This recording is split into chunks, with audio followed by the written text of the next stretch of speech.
the other night when I finished decorating the bathroom, I was really tired and I went to bed really early. I sort of fell asleep maybe 8 o'clock.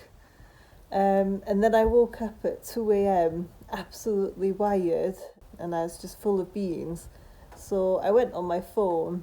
It's coming up to Christmas and I've been looking for dining room table and dining room chairs, but we had like a really small budget, like we've not got much money to spend.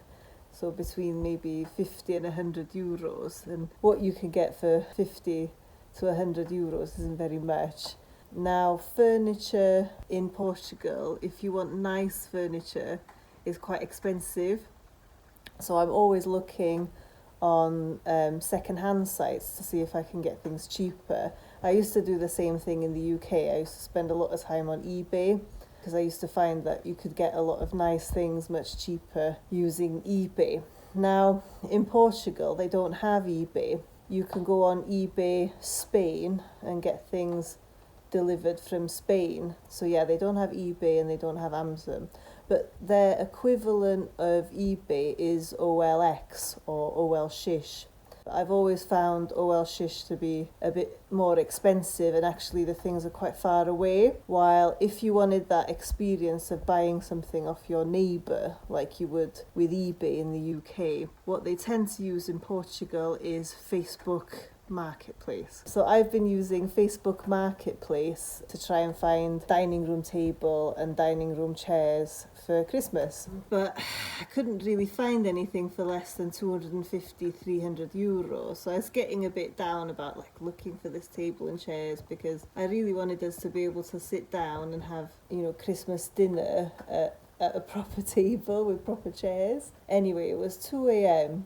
and I was looking, and obviously I use DeepL to translate. So I don't use Google Translate to translate from English to Portuguese. I use DeepL because it's more accurate. So I put in table and chairs and then put cadeira, mesa in Facebook Marketplace. And at 2 a.m. it came up with Ercol dining table and chairs for 100 euros.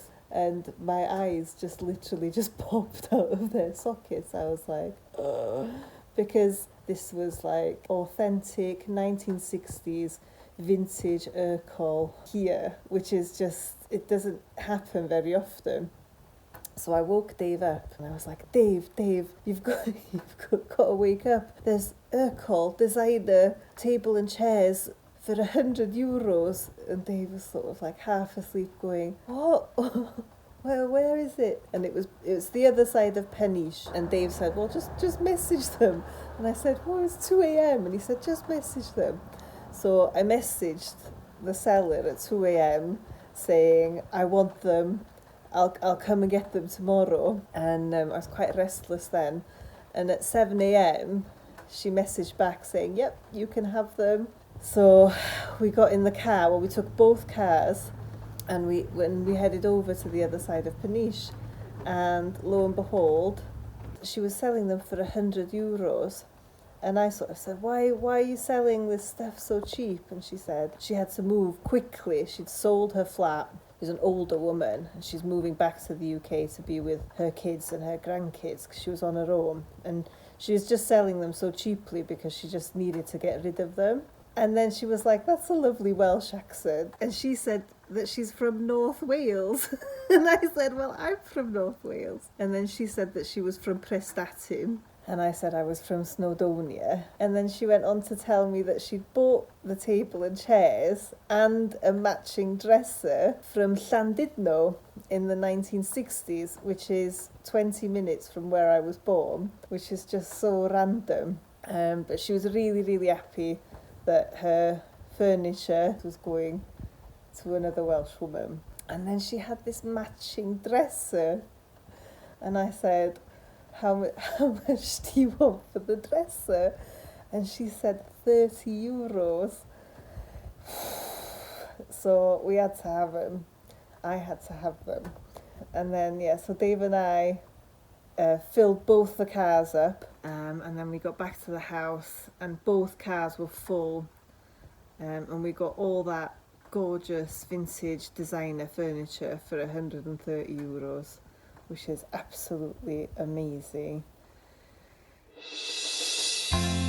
Yes, oh, come on, shorty, let's go. Girl, I see you over there in the corner of the dance floor, and I know you're acting shy, looking at the corner of your eyes. So I pick my heart up off the floor, move my feet closer to yours, catch my breath, and I say, I'm the one you're looking for. So come on, dance a little dance. Take my hand, darling, take a chance. You be my queen, I'll be your king. Show you everything that you've been missing, shorty. So come on, dance a little dance. Got me in a trance in just one glance. So don't wait no more, I'm more. I'm the one you're looking for, shorty. Oh. Girl, I see you over there hesitating, deliberating. You keep me waiting on a sign, looking at the corner of your eyes. So I pick my feet up off the floor, move my hips closer to yours. This is the kitchen area of the house that I'd like to make a bit nicer running up to Christmas. Where there's holes where we've taken out the ceiling, I want to fill in with cement. I also want to give it one more coat of paint. I want to make curtains for under the counter here to hide the things that we've got on show. I've got this old bed sheet that the dogs have had their way with when they were in their nibbling phase. It's a really lovely linen fabric that's double-sided, so I think there's still some use left in it. I've been to Leroy Merlin and bought curtain wire. This is my Bonina Nova sewing machine. It's from the 1970s. I've had it since 2005, so I've had it 17 years, and it's absolutely brilliant. I've never had it serviced, and I've never had any problems with it. I just take good care of it, and I've made some beautiful things using it, and it's never ever stopped working. These are the measurements I've taken. I'm going to add some length to the top to allow for gather.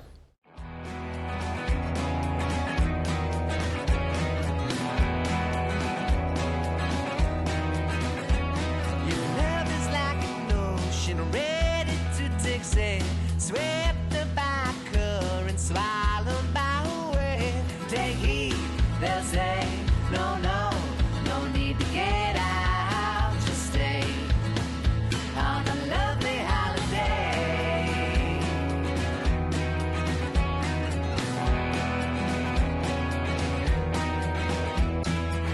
Our love is easy lasting, holiday so easy passing. Our love is easy lasting, holiday so easy passing. Together wearing island, only grains of sand. You and me make one if you're counting on my hand. Take heed, they'll say, no need to get out, just stay on a lovely holiday. Lovely holiday. Our love is easy lasting, holiday so easy passing. Our love is easy lasting, holiday so easy passing. Didn't see it coming.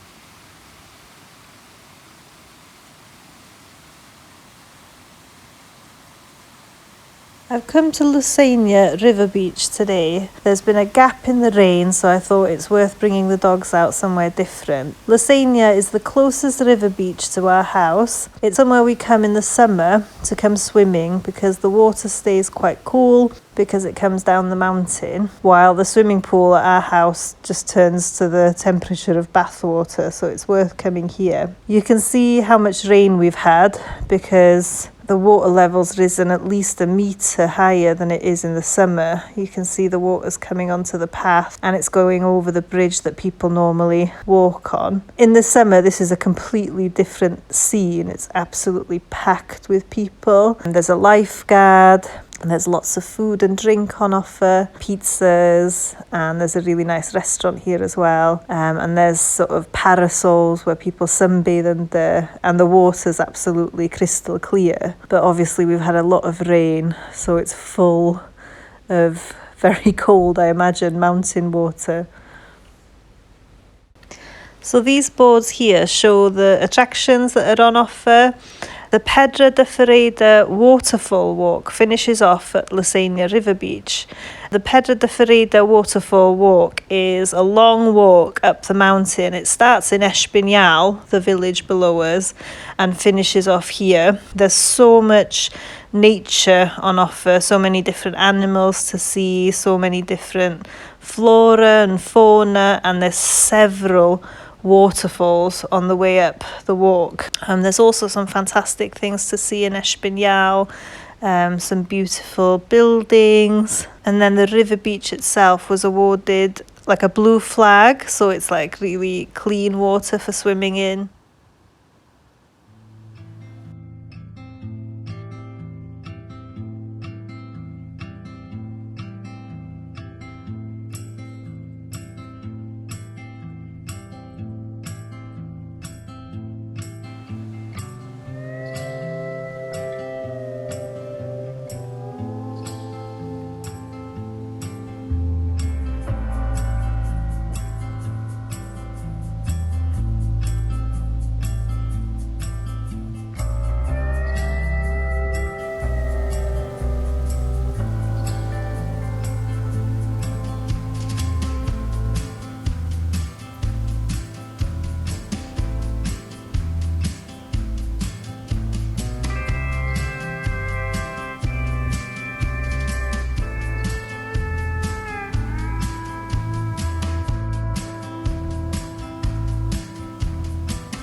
Ti'n mynd licio glaw na gwt? Oh, right.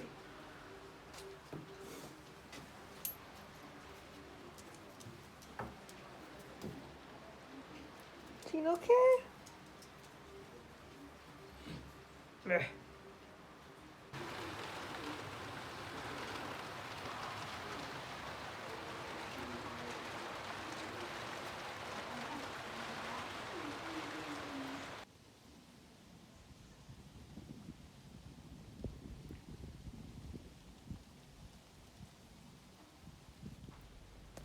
So we thought this tree in our garden was a lemon tree, but it turns out it's actually another orange tree. We've never had fruit on it before, so this is the first time we've had oranges on this tree, and they're massive, which is fantastic for this time of year, so I can juice some of these oranges once they're ripe.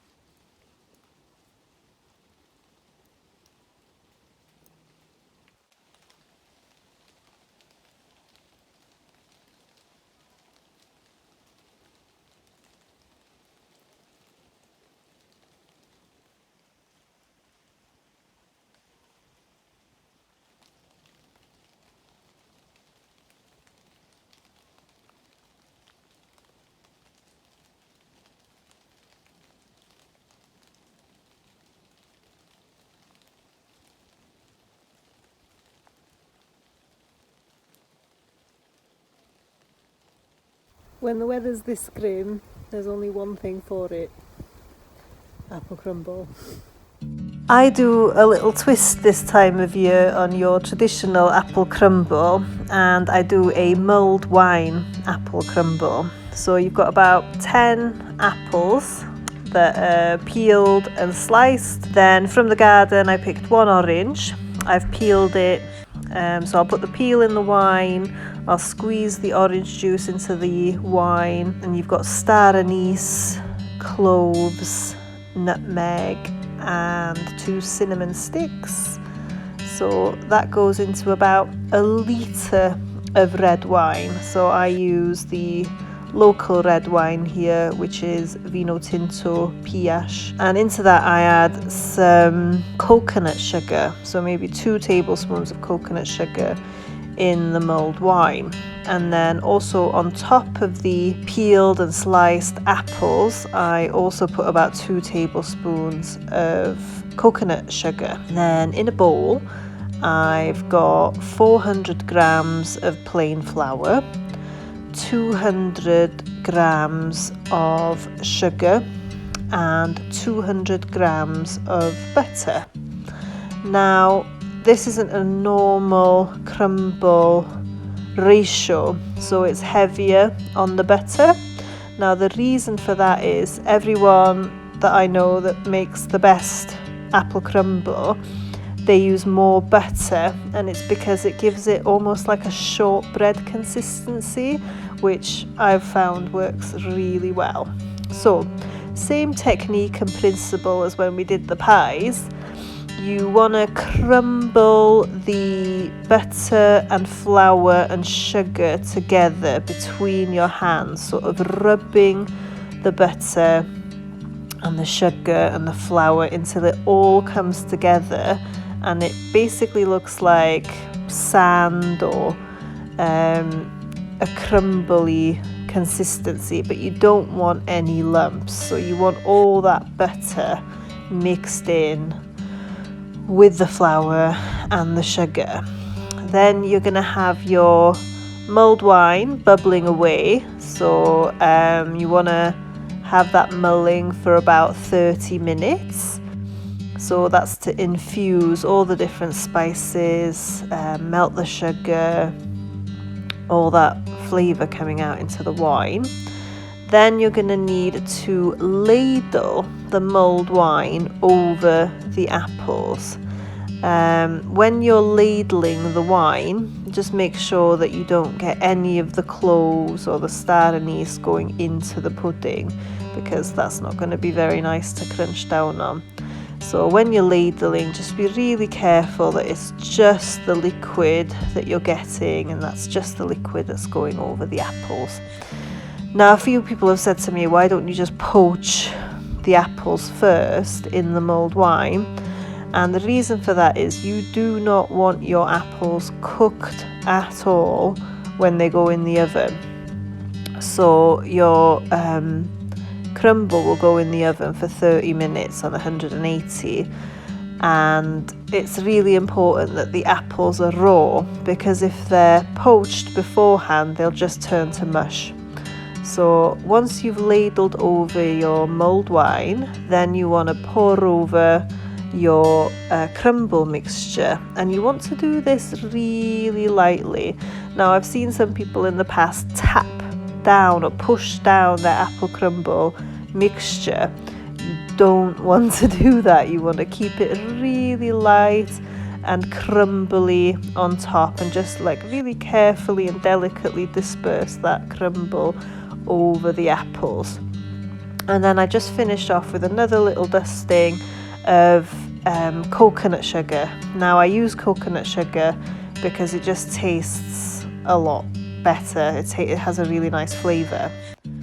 And then Dave likes his apple crumble, his mulled wine crumble with custard. So we're able to get traditional British custard powder here from a British supplier. And then so Dave likes to have his mulled wine apple crumble with custard. And then the beauty of making mulled wine to go in your crumble is whatever mulled wine you have left over, you can then enjoy. So I like to drink my mulled wine in this cup I got from Hallan. It's one of those old-fashioned sort of tin cups, and there's just something lovely about drinking mulled wine out of it. So on a grey and drizzly cold day like this, there's just nothing better.